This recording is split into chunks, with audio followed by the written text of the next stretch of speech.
सोचिए, अगर मैं आपसे कहूं कि आपकी पूरी जिंदगी एक झूठ पर बनी है, तो क्या आप मानेंगे?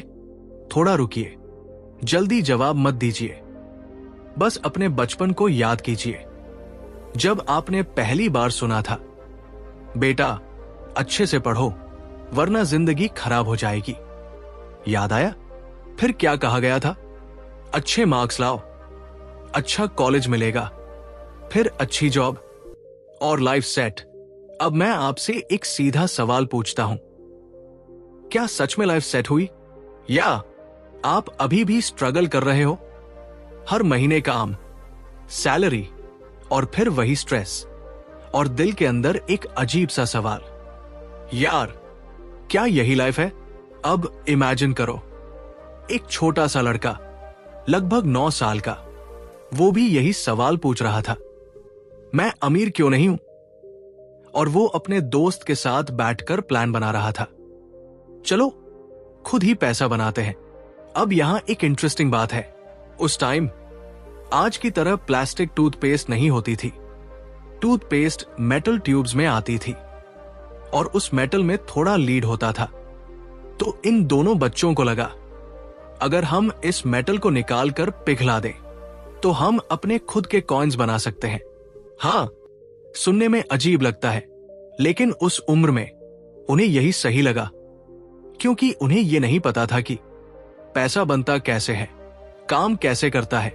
उनके लिए पैसा बस एक चीज था जिसे बनाया जा सकता है, और कौन बनाने की कोशिश की। हाँ, सच में उनको लगा, अगर हम खुद पैसा बना लें तो हम अमीर हो जाएंगे। लेकिन तभी उस लड़के के पिता आए और उन्होंने कहा, तुम जिंदगी भर गरीब ही रहोगे अगर तुम ऐसे सोचते रहे। ये इंसल्ट नहीं था, ये एक वार्निंग थी, क्योंकि असली प्रॉब्लम ये नहीं थी कि वो पैसा बनाना चाहता था। प्रॉब्लम ये थी कि उसे नहीं पता था कि पैसा एक्चुअली काम कैसे करता है। और यहीं से शुरू होती है असली कहानी। उस लड़के के 2 पिता थे, एक हाईली एजुकेटेड, डिग्री पे डिग्री, सेफ जॉब, रिस्पेक्ट, लेकिन हमेशा पैसे की चिंता, और दूसरे ज्यादा पढ़े लिखे नहीं, लेकिन बिजनेसमैन, इन्वेस्टर, और धीरे धीरे अमीर बनते जा रहे थे। अब इमेजिन करो, 2 लोग, दोनों सक्सेसफुल, लेकिन सोच पूरी अलग। पहला कहता है पैसे का प्यार बुरी चीज है, दूसरा कहता है पैसे की कमी बुरी चीज है। पहला कहता है सेफ खेलो, दूसरा कहता है गेम समझो। अब सोचो, अगर आप उस बच्चे की जगह होते तो किसकी बात मानते, सेफ रास्ता या स्मार्ट रास्ता? लेकिन असली ट्विस्ट अभी बाकी है, क्योंकि ये सिर्फ 2 फादर्स की कहानी नहीं है, ये आपकी कहानी है। क्योंकि हर इंसान के अंदर ये दोनों वॉइसेस होती है, एक जो डरती है और एक जो ग्रो करना चाहती है। अब सवाल ये है, आप किसको सुन रहे हो? क्योंकि आज जो डिसीजन आप लेते हो वही आपकी आने वाली जिंदगी बनाता है।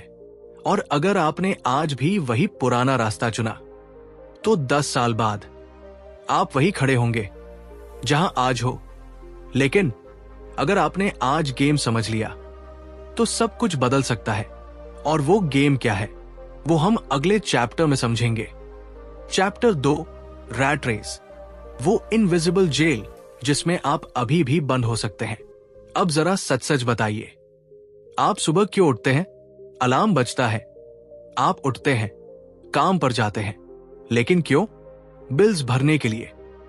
और यही है रैट रेस। लेकिन प्रॉब्लम यह है कि ये जेल दिखाई नहीं देती। आपको लगता है आप प्रोग्रेस कर रहे हैं, लेकिन एक्चुअली आप बस एक लूप में फंसे हुए हैं। अब एक कहानी सुनिए। सूरत का एक लड़का था, Rohit. Simple middle class family, बचपन से टॉपर। सब कहते थे ये तो बड़ा आदमी बनेगा। उसने इंजीनियरिंग की, फिर जॉब मिली, अच्छी सैलरी। पहली सैलरी आई, घर में मिठाई बंटी, सब खुश। लेकिन धीरे धीरे उसने बाइक ली, फिर आईफोन, फिर क्रेडिट कार्ड, फिर ईएमआई शुरू। अब सैलरी आती और चली जाती, अब रोहित को लगा यार सैलरी कम है, तो उसने और मेहनत शुरू की। प्रमोशन मिला, सैलरी बढ़ी, लेकिन एक्सपेंसेस उससे ज्यादा बढ़ गए। अब वो पहले से ज्यादा बिजी है, लेकिन फ्री नहीं है। अब सच सुनो, रोहित गरीब नहीं है, वो एजुकेटेड है, वो हार्ड वर्किंग है, फिर भी वो फंसा हुआ है। क्यों? क्योंकि उसने गेम नहीं समझा। रिच डैड कहते हैं रैट रेस वो साइकिल है जहां आप पैसे के लिए काम करते हो और पैसा आपके खिलाफ काम करता है। अब खुद से पूछो, अगर कल आपकी जॉब चली जाए तो आप कितने महीने सर्वाइव कर सकते हो? यही आपका रियल फाइनेंशियल स्टेटस है, ना कि आपकी सैलरी। और यहीं से गेम बदलता है। लेकिन कैसे? आपको उस चीज को समझना पड़ेगा जिसे 90% लोग इग्नोर करते हैं, एसेट्स और लायबिलिटीज। चैप्टर 3, आप अमीर नहीं बन रहे, बस एक्सपेंसिव बन रहे हो। अब थोड़ा अनकंफर्टेबल होने के लिए तैयार हो जाइए। आपने कभी नोटिस किया है जैसे जैसे आपकी इनकम बढ़ती है वैसे वैसे आपका लाइफस्टाइल भी बढ़ जाता है? पहले सिंपल फोन, फिर आईफोन, पहले बाइक, फिर कार, पहले एक BHK, फिर बड़ा घर, और फिर आप कहते हो यार पैसा बचता ही नहीं। अब सच सुनो, आप गरीब नहीं हो, आप बस एक्सपेंसिव हो गए हो। और यही सबसे बड़ा ट्रैप है। अब रिच डैड का सबसे डेंजरस लेसन, आपका घर एसेट नहीं है अगर वो पैसा नहीं बना रहा। शॉक लगा? लेकिन सोचो, हर महीने EMI, मेंटेनेंस, टैक्स, पैसा जा रहा है, तो ये एसेट कैसे हुआ? अब एक दूसरा एग्जाम्पल। सूरत में ही एक आदमी था, मेहुल। उसने भी घर लिया, कार ली, लेकिन साथ में उसने एक स्मॉल शॉप में इन्वेस्ट किया, फिर एक रेंटल प्रॉपर्टी ली। धीरे धीरे उसकी इनकम सोर्सेज बढ़ने लगे।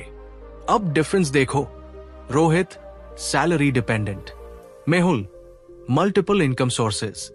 अब अगर जॉब चली जाए, कौन सर्वाइव करेगा? यही है रियल गेम। एसेट्स बनाओ, लायबिलिटीज कम करो। लेकिन प्रॉब्लम यह है, हमें यह कभी सिखाया ही नहीं गया। और यही आता है सबसे dangerous gap. Chapter 4, financial education, वो चीज जो आपकी लाइफ बदल सकती है, लेकिन आपको कभी सिखाई नहीं गई। आपने 15-20 साल पढ़ाई की, लेकिन एक सवाल, क्या किसी ने आपको सिखाया कि पैसा कैसे ग्रो होता है, इंटरेस्ट क्या होता है, इन्वेस्टमेंट कैसे काम करता है, टैक्स कैसे बचाते हैं? नहीं। क्यों? क्योंकि सिस्टम चाहता है कि आप काम करो और वो अर्न करे। अब इमेजिन करो, 2 लोग हैं, एक 1 लाख पर मंथ कमाता है, दूसरा 30,000 पर मंथ कमाता है, लेकिन दूसरा इन्वेस्ट करता है, पहला सिर्फ खर्च करता है। 10 साल बाद कौन आगे होगा? अंश साफ है, इनकम नहीं। फाइनेंशियल एजुकेशन वेल्थ बनाती है। रिच डैड कहते हैं अगर आप फाइनेंशियल एजुकेशन नहीं सीखते तो आप हमेशा किसी और के लिए काम करेंगे। अब सोचो, आप अभी किसके लिए काम कर रहे हो? Boss, company, bank, EMI, government, tax, और खुद के लिए शायद सबसे कम। यही रियलिटी है। लेकिन अगर आप ये गेम समझ गए तो आप धीरे धीरे इस साइकिल से बाहर निकल सकते हो। लेकिन उसके लिए आपको एक और एनिमी को हराना पड़ेगा, और वो है आपका fear. Chapter 5, fear versus freedom, असली बैटल यही है। सच बताना, कितनी बार आपने कुछ बड़ा करने का सोचा लेकिन रुक गए? रिस्क है, अगर फेल हो गया तो? यही फियर आपको रोकता है। और दूसरी तरफ ग्रीड, सैलरी आई, शॉपिंग शुरू, दोनों इमोशंस आपको कंट्रोल करते हैं। अब इमेजिन करो, 2 लोग हैं, एक हर डिसीजन फियर से लेता है, दूसरा लॉजिक से। 10 साल बाद कौन आगे होगा? ऑब्वियस है, रिच लोग फियरलेस नहीं होते, वो फियर को समझते हैं और उसे कंट्रोल करते हैं। और सबसे पावरफुल बात, वो फेलियर से नहीं डरते, क्योंकि उन्हें पता है फेलियर ही फास्टेस्ट टीचर है। अब खुद से पूछो, आप डर के कारण रुके हुए हो या एक्शन ले रहे हो? क्योंकि आपकी लाइफ आपके डिसीजन से बनती है, ना कि आपके ड्रीम से। Chapter 6, final wake up call. अब या तो बदलो या वही रहो। अब कोई मोटिवेशन नहीं, कोई इंस्पिरेशन नहीं, बस रियलिटी। अगर आप कुछ नहीं बदलते तो कुछ नहीं बदलेगा। सिंपल। 5 साल बाद आप वही होंगे। Same job, same stress, same excuses. या आप अलग हो सकते हो, लेकिन उसके लिए आपको अनकंफर्टेबल डिसीजंस लेने होंगे। आपको सीखना होगा, रिस्क लेना होगा और सबसे इंपॉर्टेंट, एक्शन लेना होगा, क्योंकि नॉलेज बिना एक्शन के यूजलेस है। अब आखिरी सवाल, क्या आप रैट रेस में रहना चाहते हो या उससे बाहर निकलना चाहते हो? डिसीजन आपका है, लेकिन याद रखना, सेफ रास्ता आपको सेफ रखेगा, लेकिन फ्री नहीं बनाएगा। तो आपने क्या डिसीजन लिया? सेफ लाइफ या फ्री लाइफ? कमेंट में लिखो, आई चूज फाइनेंशियल फ्रीडम। और अगर आप सच में अपनी लाइफ बदलना चाहते हो तो इस जर्नी को आज से शुरू करो। लेकिन सिर्फ ये वीडियो देखने से कुछ नहीं बदलेगा। असली बदलाव तब आएगा जब आप इस नॉलेज को गहराई से समझोगे। इसलिए मैं स्ट्रांगली रेकमेंड करूंगा कि आप rich dad poor dad book जरूर पढ़ें। और वीडियो पसंद आया हो तो लाइक, शेयर और सब्सक्राइब कर दीजिएगा, जिससे आपकी एक भी वीडियो मिस ना हो। मिलते हैं नेक्स्ट वीडियो में एक नई बुक के साथ।